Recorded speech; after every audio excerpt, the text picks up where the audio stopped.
विद्यार्थी मित्र हो, आजच्या या व्हिडिओमध्ये आपण स्थूलवाचन भाग 2 पाहणार आहोत. बालसाहित्यिका गिरिजा कीर हे जे आपलं स्थूलवाचन आहे, याच्या लेखिका आहेत डॉक्टर विजया वाड. मागच्या तासाला आपण विजया वाड यांची माहिती पाहिलेली आहे. पाठाचं वाचन केलेलं आहे.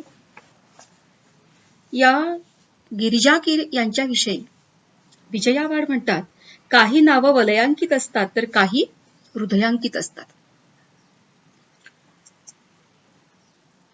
गिरिजा कीर हे नाव मात्र वलयांकित होतं, म्हणजे त्याला ग्लॅमर पण होतं, पण ते हृदयात सुद्धा होतं.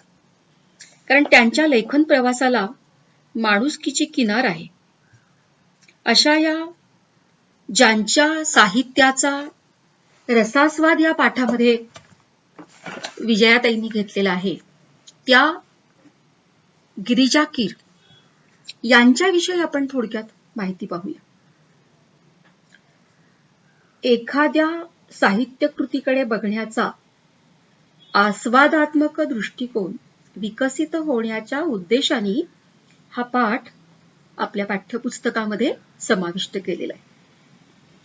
आणि रसास्वादाच्या अंगाने या पाठाची ओळख डॉक्टर विजया वाड यांनी या पाठामध्ये आपल्याला करून दिलेली आहे. चला तर बघूया गिरिजा कीर यांच्याविषयीची माहिती. आपण पाहिलेलं आहे की या ज्या गिरिजाबाई आहेत, यांचं हे साहित्य आहे की याच्यामध्ये सामान्यांमध्ये रमणाऱ्या 5 फेब्रुवारी 1933 रोजी धारवाड इथं जन्म झालेल्या पूर्वाश्रमीच्या रमा नारायणराव मुदवेडकर. लहानपणापासूनच त्यांना लेखन आणि वाचनाची आवड होती. मुंबई विद्यापीठातून त्या BA झाल्या आणि त्यानंतर त्यांनी लेखनाला सुरुवात केली. अनुराधा या मासिकाच्या 1968 ते 78 या कालावधीमध्ये त्या संपादिका होत्या. प्रपंच, ललना या मासिकातून त्यांनी लेखनाला प्रारंभ केला. इथे त्यांचं काही साहित्य आपल्याला दिसतंय. याच्यामध्ये आपण त्यांच्या साहित्याचे वेगवेगळे प्रकारही सुरुवातीला प्रास्ताविकेत बघितलेले आहेत की त्या प्रसिद्ध कथालेखिका होत्या, तरीही त्या बालकुमार साहित्याकडे वळल्या.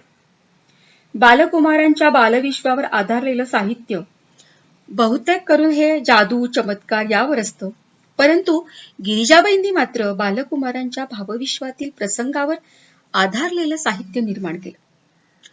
जसं की झंप्या द ग्रेट, चटक मटक, तू सावित्री हो, चला उठा जागे व्हा. आपल्या पुस्तकामध्ये आहे चला खेळूया नाटक नाटक, आमच्या आपल्या गप्पा टप्पा, नीलाराणीचा दरबार, मी कोण होणार, साळुंकीची कहाणी. यासारखं त्यांनी साहित्य निर्माण केलं. इतकंच नव्हे तर पुढे आपल्या पाठ्यपुस्तकात आपण वाचनामध्ये पण झालेलं आहे एक अर्ज आहे बाप्पा, फुलं फुलवणारा माणूस, गडबंबू ढब्बू, झंप्या द ग्रेट. या बालकादंबऱ्या मुलांच्या भावविश्वाशी जवळीक साधणाऱ्या होत्या. बालविश्वाशिवाय त्यांनी इथे या ठिकाणी काही साहित्य पण इतर पण लिहिलेलं आहे. कथा जागर, त्यानंतर माझ्या आयुष्याची गोष्ट, मनाच्या तळाशी, जन्मठेप. जन्मठेप ही जी त्यांची कादंबरी आहे ती मुळात म्हणजे त्यांनी स्वतः अभ्यास करून ती लिहिलेली आहे. या ठिकाणी त्यांच्या पुढे साहित्यामध्ये आपण त्याचा आढावा घेणारच आहोत. त्यांनी जे लेखन केलेलं आहे त्या लेखनाचा आढावा किर्लोस्कर, प्रपंच, ललना इत्यादी मासिकातून त्यांच्या कथा प्रसिद्ध झाल्या. विविध वाङ्मय प्रकारात लेखन, त्यांची एकूण 115 पुस्तकं प्रकाशित झाली आहेत. त्याच्यामध्ये कथा, कादंबरी, मुलाखती, प्रवास वर्णने, बालसाहित्य इत्यादी विविधता आहे. मगाशी सांगितलं 68 ते 78 या काळात अनुराधा मासिकाच्या सहाय्यक संपादिका म्हणून काम केलं. हे काम करत असताना त्यांचं वैशिष्ट्य हे आहे की सामाजिक प्रश्नासंबंधीच्या प्रेमापोटी कामगार वस्ती, कुष्ठरोग्यांची वस्ती आणि आदिवासी भागात जाऊन त्यांनी त्यांच्या जीवनाचा जवळून अभ्यास केला. त्यांचं पुष्कळसं लिखाण या अनुभवातनच लिहिलेलं आहे. गिरिजाघर, देवकुमार, चांदण्याचं झाड, चंद्रलिपी, चक्रवेध, स्वप्नात चंद्र ज्याच्या, आभाळमाया, आत्मभान, झपाटलेला इत्यादी गिरिजाबाईंच्या कादंबऱ्याही लोकप्रिय आहेत. गाभाऱ्यातली माणसं, जगावेगळी माणसं, कलावंत, साहित्य सहवास ही त्यांची व्यक्तिचित्रणात्मक पुस्तके आहेत. त्यांनी बालसाहित्यावरही बरेच लेखन केले आहे. त्यांच्यातील लेखिका ही शृंगारिक तशीच गंभीर आणि अंतर्मुखही दिसते. तसेच त्या उत्कृष्ट कथाकथनही करीत असत. त्यांचे 2000हून अधिक कथाकथनाचे कार्यक्रम देशापरदेशात झाले आहेत. गिरिजा किरी यांचे प्रकाशित झालेले जन्मठेप हे पुस्तक त्यांनी 6 वर्षे येरवडा तुरुंगातील जन्मठेप झालेल्या कैद्यांवर संशोधन करून लिहिले आहे. अनेक पुरस्कार त्यांना प्राप्त झालेले आहेत. साधारणपणे 54 पुरस्कार प्राप्त आहेत. त्यातले 4 पुरस्कार हे महाराष्ट्र शासनाचे आहेत. इथे काही संक्षिप्त देते आहे. ह.ना. आपटे उत्कृष्ट कादंबरी पुरस्कार, कमलाबाई टिळक पुरस्कार पुणे मराठी ग्रंथालय, अभिरुची पुरस्कार, श्री अक्षरधन स्त्री साहित्यिका पुरस्कार, असे अनेक पुरस्कार त्यांना प्राप्त झालेले आहेत. त्याचबरोबर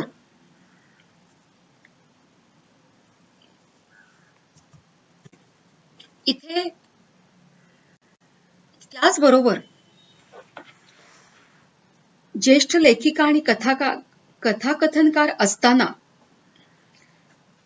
त्यांनी सामाजिक प्रश्नाच्या जाणीवेतून कुष्ठरोग्यांच्या वस्तीत जाऊन, आदिवासी विभागात जाऊन काम केलेलं आहे. माहितीच्या महाजालात प्रवेश केला. त्यांच्या वयाच्या 80व्या वाढदिवसाच्या निमित्ताने त्यांच्या नावाचं संकेतस्थळ सुरू केलेलं आहे. बघा, आदिवासी, कामगार, कनिष्ठ व मध्यमवर्गीय स्त्रिया आणि मुलं यांच्या मुलाखती घेऊन त्यांनी लेखन केलं. इथं दिवा लावायला हवा या पुस्तकामध्ये त्यांचं हे लेखन आढळतं. महिला आणि मुलं यांच्या संदर्भातील 1000 न्यायालयाचे निकाल वाचून त्यावर संवाद साधून राखेतील पाखरं हे पुस्तक लिहिलं. नवनीत मध्ये अनिकेत ही कादंबरी सार स्वरूपात प्रकाशित झालेली आहे. ही कादंबरी हिंदी भाषेतली आहे. याशिवाय त्यांच्या आत्मचरित्रात्मक लेखनासाठी 4 पुरस्कार आहेत. बालकुमार साहित्य संमेलनाच्या त्या अध्यक्ष आहेत. अशा या सिद्धहस्त लेखिका आपल्याला लाभलेल्या आहेत. तर त्यांनी जे साहित्य लिहिलं त्या साहित्याचा परिचय मी तुम्हाला मगाशीच म्हटलेलं आहे की एखाद्या साहित्य कृतीकडे बघण्याचा आस्वादात्मक दृष्टिकोन विकसित होण्याच्या उद्देशाने हा पाठ समाविष्ट करण्यात आलेला आहे. आणि यासाठी विजया वाड यांनी नाटिका, चरित्रे, कथासंग्रह आणि बालसाहित्य हे गिरिजाबाईंचं साहित्य याचा या पाठामध्ये रसास्वादाच्या दृष्टिकोनातून आपल्याला त्यांनी परिचय करून दिलेला दिसून येतो. आता बघा, सुरुवातीला आपल्याला बघायचं आहे आपल्याला एखादी गोष्ट आवडली किंवा नाही आवडली तर समीक्षा म्हणजे काय आणि रसास्वाद म्हणजे काय, या 2 बाबी इथे आपल्याला पहिल्यांदा समजावून सांगितलेल्या आहेत. हा जो भाग आहे हा आपल्या प्रश्नपत्रिकेतला प्रश्न क्रमांक 2 कवितेवरच्या 4 मार्काच्या 2 ज्या कृती आहेत त्याच्यासाठी ही माहिती आपल्याला थोड्याफार प्रमाणात उपयोगी पडणार आहे. एखादी गोष्ट आवडली किंवा नाही आवडली या आवडीनिवडीचं विश्लेषण आपल्याला करता यायला हवं. त्या गोष्टीच्या चांगल्या गुणांचं किंवा तिच्यातल्या दोषांचं विवेचन करता यायला हवं. एखादं पुस्तक खूप आवडलं तर त्यातल्या कोणत्या गोष्टी आवडल्या हे मांडणं म्हणजे रसास्वाद. एखादी गोष्ट आवडण्याचे वा न आवडण्याचे चिकित्सक अभ्यासपूर्ण विश्लेषण म्हणजे समीक्षा. चांगल्या वाईट दोन्ही बाजू मांडायच्या. कोणत्याही साहित्य कृतीची, कलाकृतीची समीक्षा करण्याची पहिली पायरी म्हणजे त्या कलाकृतीचा, साहित्य कृतीचा रसास्वाद घेणे. कोणत्याही कलाकृतीचा आस्वाद घेताना पुढचे 8 मुद्दे लक्षात घेणं आवश्यक आहे. पहिला, पुस्तकाचा वाङ्मय प्रकार कोणता, म्हणजे कथा आहे, कादंबरी आहे, ललित लेख आहे, आत्मचरित्र आहे, कोणतं? त्यातल्या व्यक्तिरेखा कोणत्या आहेत? त्यांच्या स्वभावातले भारावून टाकणारे विशेष कोणते आहेत? की जसं की एक जी इथे कथा आहे, मुलांनी एक अर्ज आहे बाप्पा मांडले, त्यात कुठल्या कुठल्या कॅरेक्टर्स आहेत, त्या कशा आहेत ते मांडणं. व्यक्तिरेखा सहजपणे फुलल्यात का काही कृत्रिमपणे त्यात मांडलेलं आहे? ते कथानक आकर्षक आहे का? आपली उत्सुकता पुढे पुढे वाढतीये का? मग तो काव्यसंग्रह जर असेल तर मग त्यातलं भावसौंदर्य कोणतं, विचार सौंदर्य कोणतं, अर्थसौंदर्य कोणतं, हे आपण मागच्या वर्षी चार्ट लिहून घेतलेला आहे. यात कुठले मुद्दे असतात, यात कुठले मुद्दे असतात. लेखकाची भाषा शैली कशी आहे? पुस्तकाची सुरुवात आणि शेवट आकर्षक आहे का? पुस्तकातनं काही आपल्याला मूल्य मिळतंय का? एखादा संदेश दिलाय का? काही उपदेश केलाय का? कथानक, त्यातला आशय, तो विषय सगळा याचा मनावर एकत्रित परिणाम होतोय का? ह्या सगळ्या मुद्द्यांनी एखादं पुस्तक असेल, कादंबरी असेल, ते मांडणं म्हणजे त्याचा रसास्वाद घेणं. आता इथे विजयाताई वाड काय म्हणतात बघा. त्या म्हणतात की आज मी गिरिजा कीर यांच्या बालसाहित्याबाबत लिहिणार आहे. गिरिजाबाईंच्या लेखनाचं वैशिष्ट्य मी तुम्हाला मागच्या वेळी म्हटलं होतं, पेन्सिल घेऊन बसा. 2 वैशिष्ट्य आहेत त्यांच्या लेखनाची. पहिलं, लेखनात तोचतोचपणाचा दोष शोधून सुद्धा सापडत नाही. त्यांनी खूप साहित्य निर्माण केलंय, 115 पुस्तकं निर्माण केली आहेत, पण तोचतोचपणा कुठं आढळत नाही. हे त्यांचं विजयाताईंच्या मध्ये सगळ्यात मोठं यश आहे. बघा, त्यांची नाटुकली जर आपण वाचली तर दुसरं वैशिष्ट्य त्यांच्या लेखनाचं काय लक्षात येतं? चमत्कार, अद्भुत रम्यता. या सगळ्यांपेक्षा गिरिजाबाईंनी काय त्यात मांडलंय? दैनंदिन जिव्हाळ्याचे प्रश्न त्यांना खूप महत्वाचे वाटतात, ते सुद्धा बालकांच्या विश्वातले. त्यापैकी त्यांच्या काही बालनाटिकांकडे गिरिजाबाई आपलं लक्ष वेधू इच्छितात. इटुकली पिटुकली नाटुकली या संचामध्ये हा एक संच आहे, आमच्या आपल्या गप्पा टप्पा, चला खेळू नाटक नाटक, साळुंकीची कहाणी, ए गेले गेले. या बालनाटिका कुणासाठी आहेत? तर 9 ते 12 या वयोगटासाठी. तर नीला राणीचा दरबार, मी कोण होणार, या नाटिका कुणासाठी आहेत? तर बालवर्गासाठी. या बालवर्गासाठी असलेल्या नाटिकांचं विशेष महत्व विजयाताईंना वाटतं, कारण हा प्रांत, बालवर्गासाठी लिखाण हा प्रांत, याच्याकडे पूर्णपणे दुर्लक्ष आहे. फक्त एकाच लेखिकेचं लक्ष आहे, ते म्हणजे पुण्याच्या रजनी परांजपे. काय केलं या रजनीताईंनी? तर त्यांनी साधी सोपी जोडाक्षर विरहित पुस्तकं प्रकल्प म्हणून तयार करून त्या घेतात. हा त्यांचा स्तुती करण्यासारखा प्रकल्प आहे आणि त्याच्या साथ कोणाची आहे? गिरिजाबाईंच्या बालनाटकांची. 2च जण बालांसाठी प्रयत्न करतायत. आता इथे रसास्वाद करताना त्यांनी गिरिजाबाईंच्या आवडलेल्या एका बालनाटिकेचा पहिल्यांदा उल्लेख केलेला आहे. नाव आहे एक अर्ज आहे बाप्पा. बघा, एक घर आहे सुजाता आणि सदानंद यांचं, आणि त्यांच्या घरातलं एक घडलेलं नाटुकली किंवा नाटिका इथे मांडलेली. काय घडलेलं आहे बघा तिथं? तर घरातली मोठी माणसं ही बाहेर गेलेली आहेत आणि अशा वेळी छोटी माणसं, म्हणजे मुलं, आता आपण माणसं म्हणू त्यांना, महत्वाचा विचार विनिमय, चर्चा करायसाठी एकत्र जमलेली आहेत. मुलांसाठी कुठला प्रश्न अत्यंत जरुरीचा असतो? तर आई बाबा निकडीचा, म्हणजे गरजेचा, तीव्र असतो. विचार विनिमय, देवाणघेवाण. आणि मग इथे काय त्यांची समस्या आहे, गरज आहे? तर आई बाबा, शेजारी, हे सगळे जे मोठे लोक आहेत त्यांचं बॉसिंग म्हणजे त्यांची हुकूमत, अधिकार सहन होत नाहीये. आपल्याला इथे जाता जाता, नंतर तुम्हाला मी शब्द देईनच, पण जाता जाता आपल्याला ते शब्दही नंतर लिहून घ्यायचे आहेत. विचार विनिमय आहे, म्हणजे चर्चा करणं, आपसातली चर्चा, देवाणघेवाण. निकड म्हणजे तीव्र गरज. बॉसिंग, बॉसिंग म्हणजे हुकूमत, अधिकार, त्यांना आवडत नाही. मग हे सांगायचं कुणाला?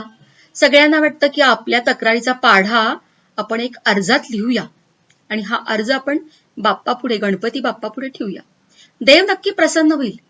आणि मग गंमत म्हणजे या मुलांचं इथे सुरू होतं सामुदायिक अर्जलेखन.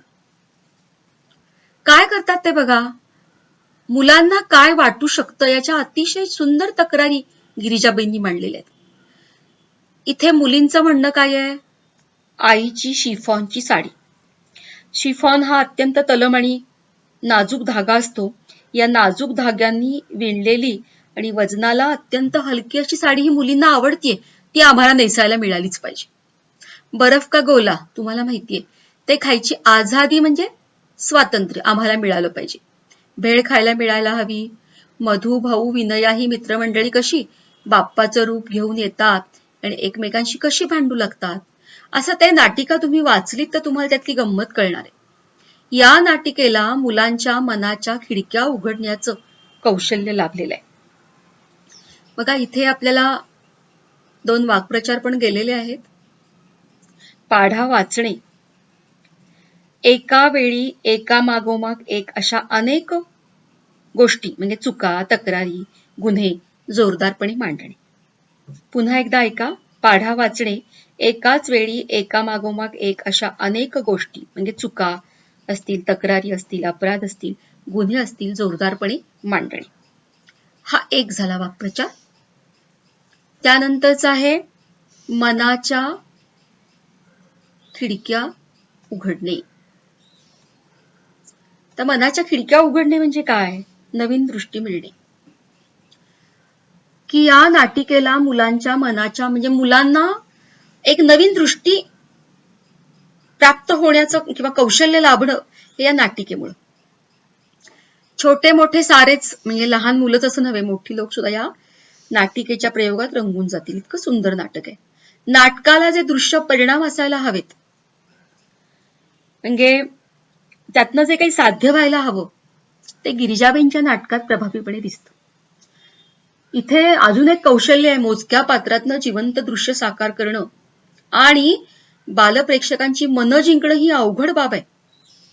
पण गिरिजाबाई ती लीलया म्हणजे सहजगत्या पेलतात.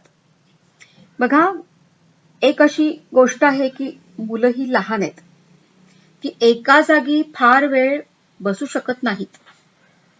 असं असताना सगळे रंगून जाणं हा परिणाम आहे, तो त्यांच्या नाटकात आपल्याला दिसतो. आणि थोड्याच कॅरेक्टर्समध्ये नाटक साकार करणं हे फार अवघड आहे. आणि त्यातल्या त्यात छोट्या मुलांसाठी तर फार अवघड आहे की त्यांच्याकडून ते त्यांना जिंकणं ही फार अवघड गोष्ट आहे. तर ती त्यांनी इथे अतिशय उत्तमरित्या साध्य केलेली. अशा रीतीने इथे गिरिजाबाईंसाठी असलेल्या गिरिजाबाईंनी लिहिलेल्या काही बालनाटिकांकडे इथे लेखिकेनी पहिल्या ह्याच्यामध्ये लक्ष वेधलेले. तर दुसऱ्या भागामध्ये त्या म्हणतायत आपण गिरिजाबाईंच्या बालांसाठी असलेल्या अन्य साहित्य कृतींकडे वळूया. पहिला भाग वाचल्यावरती आपल्या लक्षात येतं गिरिजागिरी यांच्या साहित्याची वैशिष्ट्य. पहिलं वैशिष्ट्य आहे माणुसकीचं दर्शन. आत्ताच आपण बघितलं कथा वाचकांना खिळवून ठेवते आणि वास्तववादी चित्रणावरती भर. हे त्यांच्या बालनाटिकांचं वैशिष्ट्य. आता इथे अन्य साहित्य कृती आहेत. या साहित्य कृतींचं वैशिष्ट्य काय आहे? तर मुलांच्या मनावर उत्तम संस्कार घडावेत यासाठी त्यांचा प्रयत्न आहे. मुलांच्यावरती उदात्त मूल्यांचा संस्कार करण्यासाठी त्यांनी पुण्यश्लोक अहिल्याबाई होळकर, तपस्विनी अनुताई वाघ, शिक्षणव्रती ताराबाई मोडक, संत गाडगेबाबा, महात्मा ज्योतिराव फुले अशी सुंदर सुंदर चरित्र लिहिलेली आहेत. आणि त्यांच्यातली सामाजिक बांधिलकीची भावना जणू, आता पुढे आपल्याला पुढचा वाक्प्रचार आहे तो म्हणजे हृदयाला साद घालणे. हृदयाला साद घालणे म्हणजे भावनेला आवाहन करणे, भावना जाग्या करण्याचं काम, मुलांच्या मनामध्ये सामाजिक बांधिलकीची भावना जागी करण्याचं काम या सगळ्या थोर व्यक्तींच्या लिखाण, साहित्य लिखाण करून, चरित्र लिखाण करून गिरिजाबाईंनी केलेलं आहे. त्या काय म्हणतात? थोरांनी केलेलं कार्य पुढे नेणं हेच त्यांचं खरं स्मारक. अत्यंत सुंदर शब्दामध्ये गिरिजाबाईंनी या ठिकाणी थोर व्यक्तींचं महात्म्य मांडलेलं आहे. प्रत्येक चरित्रात त्यांनी एक एक महत्वाचा विचार मांडलेला आहे. उदाहरणार्थ महात्मा ज्योतिबा फुले यांचं चरित्र. हे चरित्र लिहिताना गिरिजाबाई काय म्हणतात? प्रत्येक सुशिक्षित स्त्रीला आपल्याला लिहिती बोलती कळणाऱ्या या पित्याचं ऋण कधीही विसरता येणार नाही. एकाच वाक्यामध्ये ज्योतिबा फुल्यांच्या कार्याचा आढावा त्यांनी इतका जबरदस्तपणे घेतलेला आहे की आज ज्योतिबा फुले होते म्हणून प्रत्येक स्त्री ही लिहू वाचू लागली, नोकरी करू लागली, स्वावलंबी झाली, आपल्या पायावर उभी राहिली. आणि म्हणून प्रत्येक सुशिक्षित स्त्रीला लिहिती बोलती करणारा हा पिता म्हणलेला आहे.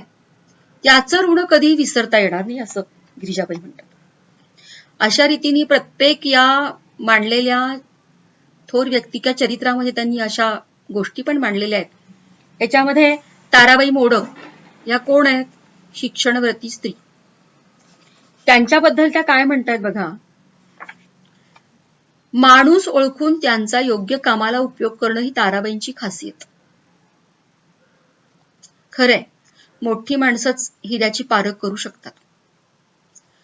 ताराबाईंचा वसा पुढे चालवणाऱ्या, आपण 9वी मध्ये एक होती समयी हा पाठ अभ्यासलेला आहे. त्यात ह्या दोन्ही गोष्टी व्यक्ती तुमच्या येऊन गेलेल्या आहेत. त्यांचं अनुताईंचं चरित्र लिहिताना त्या काय म्हणतात?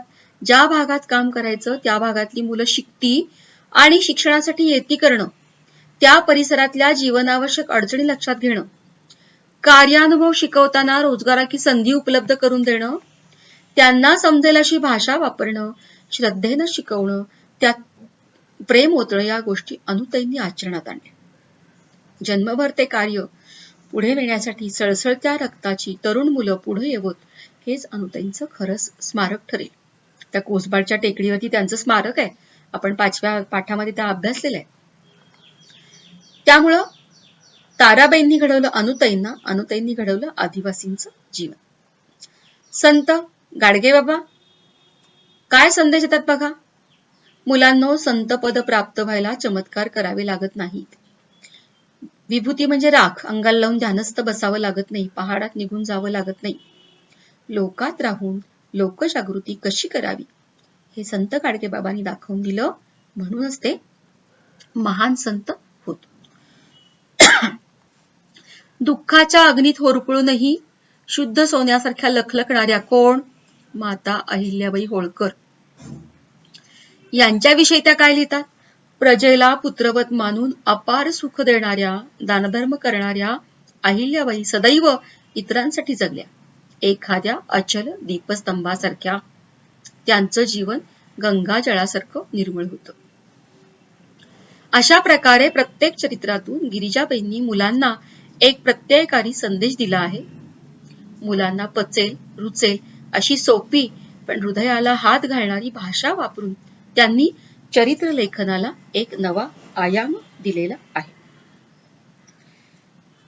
विद्यार्थी मित्र हो, यानंतर त्यांच्या कथालेखन या भागाचा आपल्याला आढावा घ्यायचा आहे. या ठिकाणी आपण इथेच थांबणार आहोत.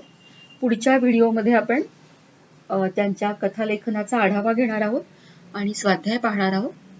तुम्हाला आता इथलं काम म्हणजे प्रत्येक चरित्र, त्या चरित्रातनं दिलेला गिरिजाबाईंचा संदेश हे आपल्याला लिहून काढायचं आहे. या ठिकाणी आपण इथेच थांबणार आहोत.